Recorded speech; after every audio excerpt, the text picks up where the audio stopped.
जय हिंद दोस्तों, रक्षित करना के चैनल में आपका स्वागत है। दोस्तों, आज के इस वीडियो में मैं बात करूंगा 8वें वेतन आयोग पर मीटिंग के बारे में, बैठक के बारे में। जैसा आपको पता है, 8वां वेतन आयोग अलग अलग जगह जाकर मीटिंग कर रहा है पेंशनर्स संगठनों के साथ, कर्मचारी के संगठनों के साथ। यानी वेतन आयोग अपना काम कर रहा है आपसे सुझाव लेने का। वेतन आयोग सबसे पहले आपसे सुझाव ले रहा है कि आपको किस तरीके का फिटमेंट फैक्टर चाहिए, कितनी आपकी पे होनी चाहिए, कितने एनुअल इंक्रीमेंट आपको चाहिए। यानी सारी चीजों के बारे में वेतन आयोग जानना चाहता है, इसलिए वो आपके साथ मीटिंग कर रहा है। अब दोस्तों, ऐसी एक मीटिंग हुई है एक संगठन के साथ, जिसमें संगठनों ने सबसे बड़ी मांग रखी है फिटमेंट फैक्टर ज्यादा बढ़ाने की, कि 8 सीपीसी में सबसे ज्यादा फिटमेंट फैक्टर होना चाहिए। जेसीएम ने मांगा है 3.83 का फिटमेंट फैक्टर, जो दूसरा संगठन है वो मांग रहा है 4.0 का फिटमेंट फैक्टर, जो तीसरा संगठन है वो मांग रहा है 2.86 का फिटमेंट फैक्टर। यानी जितने संगठन है उन्होंने सबसे ज्यादा फिटमेंट फैक्टर मांगा है वेतन आयोग से। अब दोस्तों, इसी पर एक छोटी सी खुशखबरी मैं आपको दूंगा।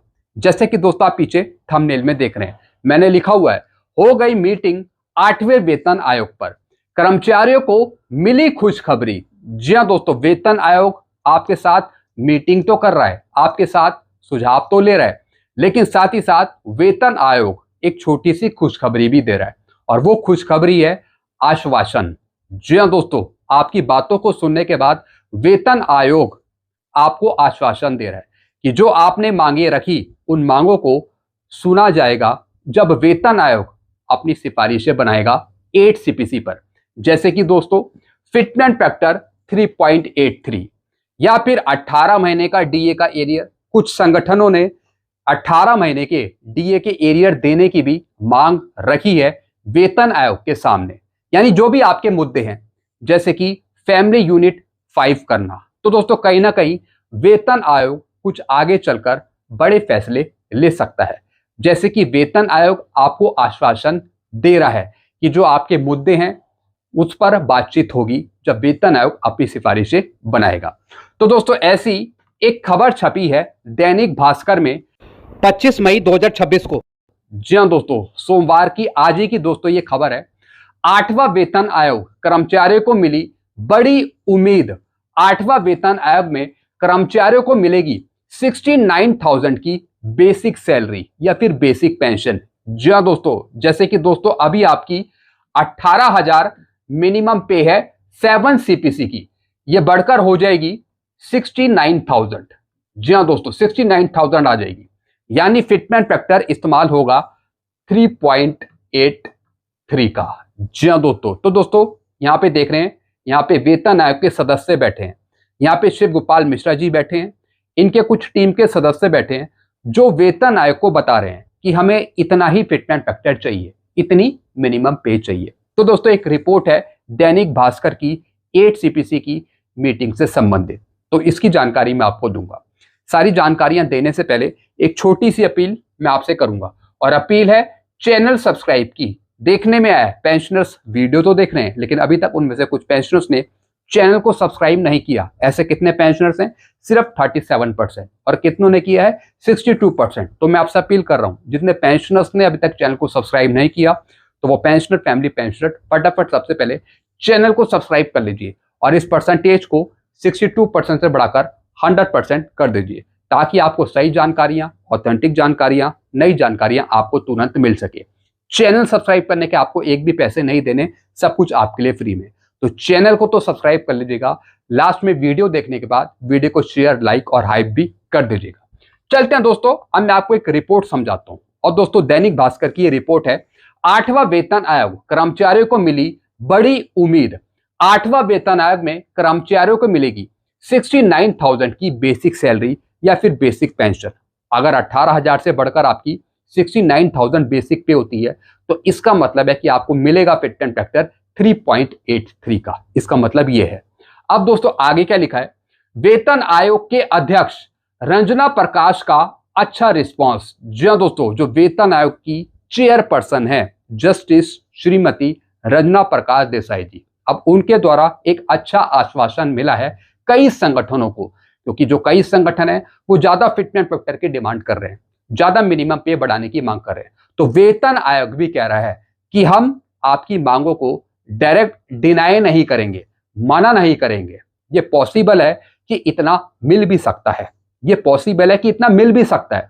वो तो दोस्तों जब वेतन आयोग अपनी सिफारिशें बनाएगा, रिपोर्ट्स पे काम करेगा, तभी दोस्तों फाइनल हो पाएगा कि आगे क्या मिलने वाला है। लेकिन जितने भी संगठनों ने डिमांड उठाई है, उन डिमांडों को वेतन आयोग ने मीटिंग में कैंसिल नहीं किया, मना नहीं किया कि ये नहीं हो सकता।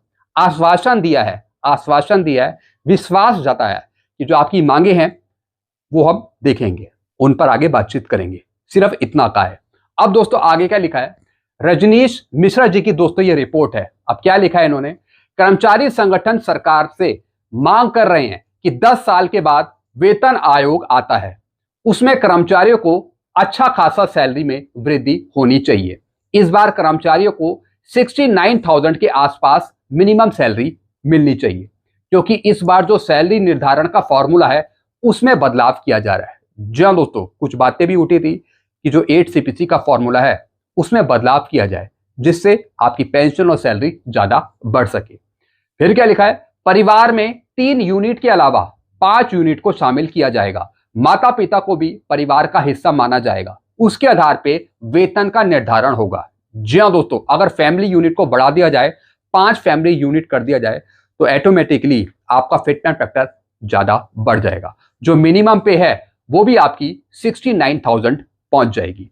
फिर क्या लिखा है, और जिस प्रकार से महंगाई बढ़ी है तो उस प्रकार से कर्मचारियों की सैलरी नहीं बढ़ी है। ये तो आपको पता ही है, महंगाई तो ज्यादा है, लेकिन उस हिसाब से जो हमारे खाते में पेंशन सैलरी आती है वो ज्यादा नहीं है। फिर क्या लिखा है, तो इसको लेकर शिव गोपाल मिश्रा जी ने कहा है कि 8वां वेतन आयोग में हमने 69,000 की मिनिमम सैलरी मांगी है डायरेक्ट वेतन आयोग से। इसका वैज्ञानिक आधार भी हम वेतन आयोग के पास रखे हैं कि जितने भी अलाउंस हैं सभी में 3 गुना की वृद्धि करना पड़ेगा सरकार को। जी हाँ दोस्तों, साथ में शिव गोपाल मिश्रा जी ने जस्टिफिकेशन भी रखा है वेतन आयोग के सामने कि हम किस बेस पर ज्यादा फिटमेंट फैक्टर मांग रहे हैं, किस बेस पर हम 5 फैमिली यूनिट या फिर मिनिमम पे ज्यादा मांग रहे हैं। तो डॉक्यूमेंट तो दिए हैं, लेकिन साथ ही साथ जस्टिफिकेशन भी रखा है ताकि वेतन आयोग किसी प्रकार का ऑब्जेक्शन ना लगा सके। फिर क्या लिखा है दोस्तों आगे, जितनी महंगाई बढ़ी है तो उसके अनुसार कर्मचारियों की सैलरी नहीं बढ़ी, इस वजह से डिमांड करी है कि 69,000 की मिनिमम पे दी जाए 8 CPC में।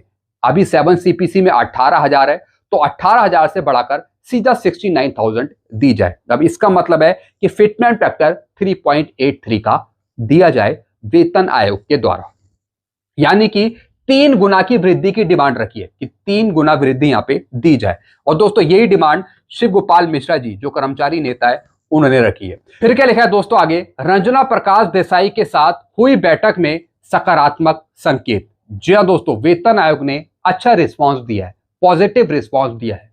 शिव गोपाल मिश्रा जी ने बताया कि वेतन आयोग की अध्यक्ष रंजना प्रकाश देसाई के साथ हुई बैठक में कर्मचारी संगठनों ने अपनी कई महत्वपूर्ण मांगे रखी हैं।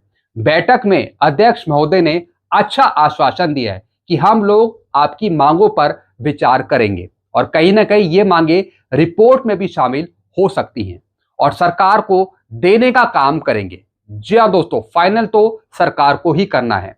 मान लेते हैं कि वेतन आयोग बड़े फिटमेंट फैक्टर को मंजूर कर देता है, यानी अपनी रिपोर्ट में सबसे ज्यादा फिटमेंट फैक्टर लिख के दे देता है सरकार को, लेकिन आखिरी काम सरकार को ही करना है। सरकार पे डिपेंड करेगा कि वेतन आयोग द्वारा बढ़े हुए फिटमेंट फैक्टर को सरकार एक्सेप्ट करती है या नहीं करती। लेकिन इन्होंने कहा है कि हम आपकी रिपोर्ट को समझेंगे, देखेंगे, अगर लगता है तो हम अपनी रिपोर्ट में ये आपकी मांगों को रख देंगे, लेकिन फाइनल काम सरकार का है और देखेंगे कि सरकार उसे फाइनल करती भी है या नहीं करती। चलते हैं दोस्तों, फिर आगे बढ़ते हैं।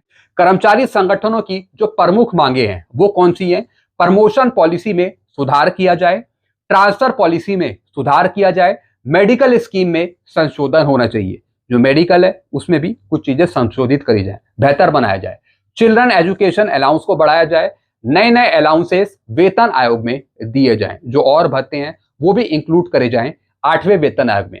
सभी अलाउंस में कम से कम 3 गुना की वृद्धि करी जाए, 3 गुना की वृद्धि यहाँ पे हो। सरकार से भी मिल रहे हैं अच्छे संकेत। जी हाँ दोस्तों, जो सरकार है वो भी कुछ ना कुछ अच्छे संकेत दे रही है। जैसे कि दोस्तों 8वें वेतन आयोग के साथ संगठन बातचीत कर रहे हैं, मीटिंग कर रहे हैं। लगातार कर्मचारी संगठन सरकार के साथ बैठक कर रहे हैं और वेतन आयोग के समक्ष अपनी बात मजबूती से रख रहे हैं।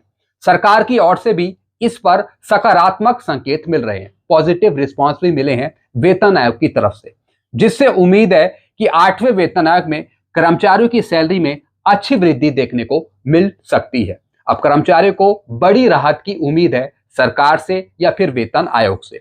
यदि 69,000 की मिनिमम सैलरी और अन्य अलाउंस में वृद्धि होती है तो इससे लाखों कर्मचारियों को सीधा लाभ मिलेगा और उनकी आर्थिक स्थिति मजबूत होगी। जी हाँ दोस्तों, जो सर्विंग एम्प्लॉई है, अगर कर्मचारी है, उनकी अगर सैलरी ज्यादा बढ़ जाती है तो ऑटोमेटिकली जो पीछे के पेंशनर्स हैं, जो पेंशन ले रहे हैं, उनकी पेंशन में भी इजाफा होगा, उनकी पेंशन भी बढ़ जाएगी अच्छी खासी, अगर इस तरीके की मिनिमम पे दी जाती है या फिर 3.83 का फिटमेंट फैक्टर दिया जाता है। वेतन निर्धारण का नया फॉर्मूला, जी हाँ दोस्तों, ये मांग भी रख दी कि वेतन निर्धारण का, पेंशन निर्धारण का नया फॉर्मूला एडॉप्ट किया जाए 8वें वेतन आयोग के द्वारा। इस बार परिवार में 3 यूनिट के साथ साथ 5 यूनिट को शामिल किया जाएगा। माता पिता को भी परिवार का हिस्सा माना जाएगा। पिछली बार 7 CPC में ऐसा नहीं था, माता पिता इंक्लूड नहीं थे, लेकिन अब कहा जा रहा है कि 8 CPC में माता पिता को भी इंक्लूड किया जाए, उनको यूनिट मानकर मिनिमम पे को बढ़ाया जाए, उसके आधार पर वेतन का निर्धारण किया जाए। इससे कर्मचारियों को ज्यादा लाभ मिल पाएगा 8 CPC में। अब दोस्तों इसकी मुख्य बातें क्या लिखी हैं? 10 साल बाद आया 8वां वेतन आयोग। जी हाँ दोस्तों, पहले आपको मिला था 1/1/16 को 7 CPC, अब 10 साल बाद आपको मिलेगा 8वां वेतन आयोग। मिनिमम पे, मिनिमम सैलरी 69,000 के आसपास मिलने की संभावना। जी हाँ दोस्तों, 69,000 मिनिमम पे यहां पे देने की मांग करी है। वेतन निर्धारण के फॉर्मूले में बड़ा बदलाव करने की यहां पे डिमांड रखी है। रंजना प्रकाश देसाई का कर्मचारी संगठनों को सकारात्मक आश्वासन। जी हाँ दोस्तों, वेतन आयोग जिन संगठनों के साथ बातचीत कर रहा है, मीटिंग कर रहा है, सुझाव ले रहा है, बाद में मीटिंग खत्म करने के बाद जो वेतन आयोग है या फिर वेतन आयोग की जो अध्यक्ष है श्रीमती रंजना प्रकाश देसाई जी, अब वो भी पॉजिटिव रिस्पांस दे रही हैं कई संगठनों को। जो उनकी मांगे हैं वो सुनी जा रही हैं सही ढंग से, ताकि जब 8 CPC की सिफारिशें बनाई जाए तो उसमें ये मांगे इंक्लूड करी जाए वेतन आयोग के द्वारा। तो दोस्तों की रिपोर्ट मैंने आपको समझाई दैनिक भास्कर की 8 CPC के फिटमेंट फैक्टर के बारे में, या फिर 8 CPC की मिनिमम पे के बारे में, या फिर मीटिंग के बारे में। आप इस जानकारी से क्या समझते हैं? आपके अपने सुझाव क्या हैं? आप नीचे कमेंट करके बताइएगा। सरकार या फिर वेतन आयोग आपको कितना देगी, कितना आपको मिलेगा? आप अपने सुझाव जरूर रखिएगा कमेंट बॉक्स में। तो दोस्तों यही कुछ जानकारियां थी जो मैं आपके लिए लेके आया था। ऐसी जानकारियां आपको आगे भी मिलती रहेंगी। सारी जानकारियां पाने के लिए आप चैनल से जुड़ सकते हैं, चैनल को भी सब्सक्राइब कर सकते हैं और वीडियो को आखिरी में शेयर करना मत भूलेगा। Thank you so much.